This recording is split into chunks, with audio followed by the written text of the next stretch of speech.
அனைவருக்கும் அன்பு வணக்கம். எத்திக்ஸ் அண்ட் மொராலிட்டில ஒரு முக்கியமான டாபிக் வந்து நம்ம பார்க்க போறோம். அது என்ன அப்படின்னா, பயாஸ் அப்படின்னா என்னன்னு பார்க்க போறோம். பயாஸ்னா தமிழ்ல பக்கச்சார்பு. இந்த வார்த்தைய நம்மள சுத்தி இருக்கவங்க நெறைய யூஸ் பண்ணுவாங்க. "ஏன்டா இப்படி நீ பயாஸ்டா இருக்கிற?" அப்படின்னு சொல்லிட்டு கேட்பாங்க. அது என்ன பயாஸ்டா இருக்கிறது? அப்படின்னா என்ன?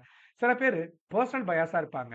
கேஸ்ட் பயாஸா இருப்பாங்க. ரிலிஜியஸ் பயாஸா இருப்பாங்க. பொலிட்டிக்கல் பயாஸா இருப்பாங்க. ஜெண்டர் பயாஸா இருப்பாங்க. அது என்ன பயாஸ் அப்படின்னு கேட்டீங்கன்னா, இது வந்து ஒருத்தவங்கள ஃபேவர் பண்ணுவாங்க, இல்லன்னா எதிர்ப்பாங்க. அன்ஃபேரா ஒருத்தவங்கள சப்போர்ட் பண்ணுவாங்க, இல்லன்னா அவங்கள வந்து ஆப்போஸ் பண்ணுவாங்க. இதுக்கு பேரு தான் பயாஸ்டா இருக்கிறதுன்னு அர்த்தம். இங்க முக்கியமான விஷயம் என்னன்னா, ஒருத்தவங்கள பத்தி முழுமையான உண்மைகளே தெரியாம, தனிப்பட்ட விருப்பத்தின் அடிப்படையில ஒருத்தவங்களுக்கு ஆதரவோ, இல்ல எதிர்ப்போ காட்டுனாங்க அப்படின்னா, அதுக்கு பேர் வந்து பாத்தீங்கன்னா, பயாஸ்ட் அப்படின்னு சொல்லுவாங்க. இப்ப பயாஸ் அப்படின்னா தமிழ்ல பாரபட்சமான எண்ணம், இல்லன்னா ஒரு பக்க சிந்தனை அப்படின்னு சொல்லுவாங்க. இங்கிலீஷ்ல அன்ஃபேர் பிரிஃபரன்ஸ் இல்லன்னா அன்ஃபேர் டிஸ்லைக் அப்படின்னு சொல்லுவாங்க. ஓகேங்களா? அதாவது உண்மைய முழுமையா அறியறதுக்கு முன்னாடி, மனசுல ஏற்கனவே ஒரு முடிவு எடுத்து முடிவு எடுக்குறாங்கல்ல, உண்மையே தெரியாம மனசுக்குள்ள ஏற்கனவே ஒரு முடிவு எடுக்காங்கல்ல, அது பேர் தான் பயாஸ்ட் அப்படிம்பாங்க. ஃபார் எக்ஸாம்பிள் வந்து பாத்தீங்கன்னா, ஒரு ஆசிரியர் நினைக்கிறாரு, அவங்க அவங்க சொந்த ஊர சேர்ந்த மாணவர்களுக்கு மட்டும் அதிக மதிப்பெண் குடுக்குறாரு அப்படின்னா, அவரு வந்து பயாஸ்டா இருக்கிறாருன்னு அர்த்தம். இப்போ வொர்க் பிளேஸ்ல பாத்தீங்கன்னா, மேனேஜர் வந்து எப்பவுமே அவரோட அவங்களுடைய ஓன் கம்யூனிட்டிய சார்ந்தவங்கள மட்டும் புரமோட் பண்ணிட்டே இருக்கிறாருன்னா, அவரு பயாஸ்டா இருக்கிறாருன்னு அர்த்தம். அதாவது ஒரு மேலாளர் வந்து தனது சமூகத்த சேர்ந்தவர்களுக்கே பதவி உயர்வு அளிக்கிறாரு அப்படின்னா, இது சமூக பாரபட்சம் அப்படின்னு நம்ம சொல்லுவோம்.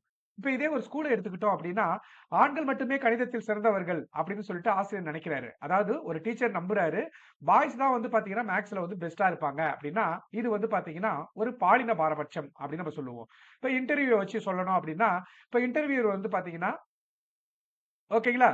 இப்போ ஒரு ஒரு இன்டர்வியூக்கு போறாங்க. அவருடைய பேச்சு உச்சரிப்ப பார்த்து வேலை தராம இருக்கிறாங்க அப்படின்னா, அது வந்து பார்த்தீங்கன்னா, ஒரு பயாஸ்ட் அப்படின்னு நம்ம சொல்லுவோம்.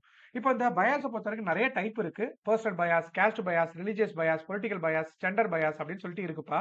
இப்ப ஜெண்டர் பயாஸ் அப்படின்னு பார்த்தீங்கன்னா, அதாவது ஆணையும், பெண்ணையும் டிஃபரெண்டா நடத்துறது. ஆண், பெண் என்பதன் அடிப்படையில வேறுபடுத்தி நடத்துனா, அத வந்து ஜெண்டர் பயாஸ் அப்படின்னு சொல்லுவோம். இதே வந்து பார்த்தீங்கன்னா, சில பேர ஏஜ வச்சு பயாஸ் பண்ணுவாங்க. அது பேரு ஏஜ் பயாஸ். ஃபார் எக்ஸாம்பிள் வயதின் அடிப்படையில ஒருத்தவங்கள மதிப்பிடுறது. இப்போ வந்து பார்த்தீங்கன்னா, வயசானவங்கள வந்து கம்ப்யூட்டர் லேர்ன் பண்ண முடியாது அப்படின்னா, அது ஒரு ஏஜ் பயாஸ். ரிலிஜியஸ் பயாஸ் அப்படின்னா மதத்தின் அடிப்படையில பாரபட்சம் காட்டுறது. கேஸ்ட் பயாஸ்னா சாதியின் அடிப்படையில பாரபட்சம் காட்டுறது. ரீஜனல் பயாஸ் அப்படின்னு பார்த்தீங்கன்னா, மாநிலம் இல்லன்னா மாவட்டத்த சேர்ந்தவர்கள மட்டுமே ஆதரிக்கிறது ஒரு ரீஜனல் பயாஸ். லாங்குவேஜ் பயாஸ் அப்படின்னு பார்த்தீங்கன்னா, ஒருத்தவங்க பேசக்கூடிய மொழிய வச்சு மதிப்பிடுறத லாங்குவேஜ் பயாஸ் அப்படின்னு சொல்லுவாங்க. இங்க நீங்க ஒரு முக்கியமா ஒரு டெர்ம் தெரிஞ்சுக்கங்க. கன்ஃபர்மேஷன் பயாஸ் அப்படின்னு பார்த்தீங்கன்னா, அதாவது தனது பழைய நம்பிக்கைய ஆதரிக்கக்கூடிய தகவல்கள மட்டும் அவங்க ஏத்துப்பாங்க. அதுக்கு எதிரா இருக்கக்கூடிய உண்மைகள புறக்கணிப்பாங்க. ஃபார் எக்ஸாம்பிள் ஒரு பெர்சன் வந்து நினைக்கிறாரு, அவரு வந்து பார்த்தீங்கன்னா, ஹெர்பல் மெடிசின் தான் எப்பவுமே வந்து மூலிகை மருந்து தான் எப்பவுமே பெட்டரா இருக்கும் அப்படின்னு நினைக்கிறாரு அப்படின்னா, அந்த ஹெர்பல் மெடிசின பத்தி நல்லா சப்போர்ட் பண்ணக்கூடிய ஆர்டிகிள் மட்டும் தான் படிப்பாரு. சயன்டிபிக் ஸ்டடீஸ்லாம் படிக்க மாட்டாரு. ஃபார் எக்ஸாம்பிள் இன்னொன்னு சொல்லணும் அப்படின்னா, தமிழ்நாட்டோட சிஎம் ஜோசப் விஜய் இருக்காங்க. அவர வந்து புடிக்குது அப்படின்னா, அவங்கள பத்தி நல்லா சொல்லக்கூடிய இன்ஃபர்மேஷன மட்டும் படிச்சுட்டு, அவங்கள பத்தி பேடா சொல்லக்கூடியது எல்லாத்தையும் ஒமிட் பண்ணா, அது வந்து பார்த்தீங்கன்னா, பயாஸ்ட் அப்படின்னு சொல்லுவாங்க. புரியுதுங்களா? இப்ப கல்ச்சுரல் பயாஸ் அப்படின்னா, தன் கலாச்சாரமே சிறந்தது அப்படின்னு நினைக்கிறது வந்து கல்ச்சுரல் பயாஸ்.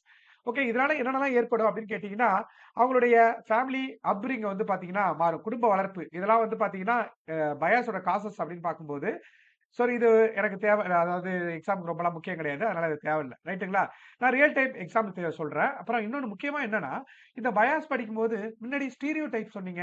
அதுவுமே வந்து பார்த்தீங்கன்னா, முன்கூட்டியே ஒருத்தவங்கள பத்தி நம்புறது அப்படிங்கிற மாரி சொன்னீங்க அப்படின்னு உங்களுக்கு டவுட் வந்ததுன்னா, இந்த பயாஸ் அப்படிங்கிறது வந்து பார்த்தீங்கன்னா, அன்ஃபேரா பிரிஃபரன்ஸ் பண்றது, இல்லன்னா டிஸ்லைக் பண்றது. பாரபட்சமான சாய்வு. அதாவது ஒருத்தவங்களுக்கு அன்ஃபேரா பிரிஃபரன்ஸ் குடுக்குறது, இல்லன்னா அன்ஃபேரா டிஸ்லைக் பண்றது வந்து பயாஸ்.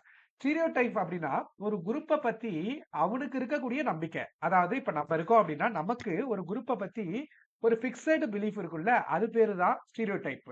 ஒரு குழுவை பற்றிய பொதுவான முன்கருத்த ஸ்டீரியோடைப் அப்படின்னு நம்ம சொல்லுவோம். இது ஒரு அன்ஃபேரா பிரிஃபரன்ஸ் குடுக்குறோம். ஒருத்தவங்கள இல்லன்னா ஒரு குரூப்ப வந்து அன்ஃபேரா பிரிஃபரன்ஸ் குடுத்தோம் அப்படின்னா, அது பேரு பயாஸ்ட். ஓகேங்களா? ஓகே. இப்போ இந்த இடத்துல இன்னொரு டாபிக் நீங்க தெரிஞ்சுக்கணும். அது என்னன்னு கேட்டீங்கன்னா, ப்ரீஜுடிஸ். ப்ரீஜுடிஸ் அப்படின்னா என்னன்னா, எந்த ஒரு எவிடன்ஸுமே இல்லாம ஒருத்தவங்க மேல நெகட்டிவா ஒப்பீனியன் இருந்தது அப்படின்னா, அது பேரு ப்ரிஜுடிஸ். Opinion form ஆனுச்சு. ஒருத்தவங்கள பத்தி நெகட்டிவ் ஒப்பீனியன் நம்மளுக்குள்ள இருந்ததுன்னா, அதுக்கு பேரு ப்ரிஜுடிஸ். நல்லா புரிஞ்சுங்க. இந்த இடம் தான் கன்ஃப்யூஸ் பண்ணும். ஓகேங்களா? சோ இதுல ஏதாச்சும் டவுட் இருந்தது அப்படின்னா, கமெண்ட் பண்ணுங்க. ஓகேங்களா?